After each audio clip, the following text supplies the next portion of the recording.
Now, the time here on Morning Ireland, 21 minutes to 8 o'clock. British Airways pilots have begun a 48-hour strike. It got underway at midnight last night and will affect an estimated 280,000 passengers around the world.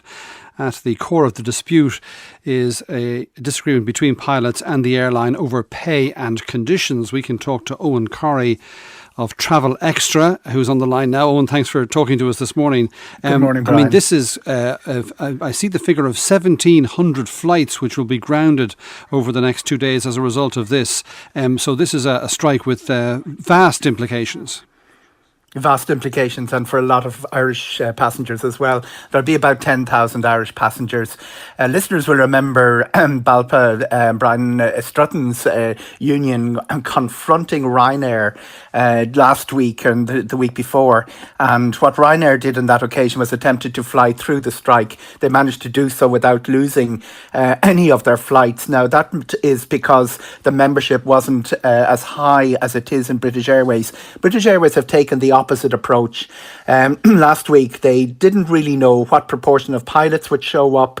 They knew about 75% of the 90% membership had supported the strike, so they cancelled everything. The only things that are flying are some of the routes that are out on contract. For Dublin listeners, that's pretty important because while we've lost 8 British Airways flights to Heathrow today and tomorrow, all of them cancelled. The first was at 7:10. The last is at 9 o'clock tonight. But it means that the London City service, which is contracted out to Stobart, that's flying as normal. It's one of the few parts of the whole British Airways operation that is flying as normal. So no British Airways flights out of Ireland today and tomorrow as well?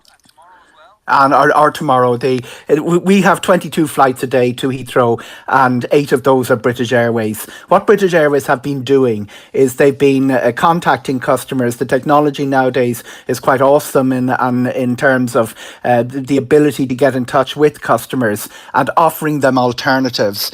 That applies to British Airways customers who are also in North America. We've nearly 30 flights at this time of the year daily, directly from Dublin to North America. So it means that a lot of the people trying to get home have been accommodated on alternative airlines. It also means that the Heathrow customers have been accommodated because Aer Lingus have, as I say, we've 22 flights in all, 8 of them are gone.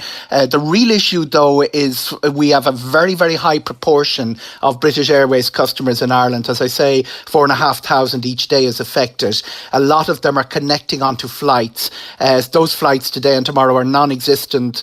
The whole long-haul service of British Airways has come to a halt, apart from 2 services from Gatwick to New York.